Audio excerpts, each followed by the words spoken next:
গরু চোরের মতো ঢুকলে কেন? সিবিআই আসছে আমাদের বাড়িতে, তাড়াতাড়ি একটা জমা দাও। সিবিআই কেন আসছে? আরে কদিন আগে একটা মেয়ে রেপ হয়ে মার্ডার হলো না, সেই কেসে সিবিআই আমাকে সন্দেহ করছে। এই কেলে করেছে?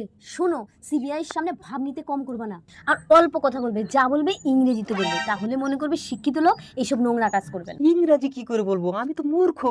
বেশি কিছু বলতে হবে না, বলবে yes no very good. Yes no very good. এই ছুটে এসে কোথায় লুকিয়েছিস? হ্যাঁ স্যার বলুন। তোর নাম কি রে? হারালাল সামন্ত। আচ্ছা, হারাধন। হারাধন নয় স্যার, হারালাল, হারালাল। ঠিক আছে, হারাধন। আবার ধন ধরছেন, ধন ছাড়ুন, ধনটা কেটে লাল করুন।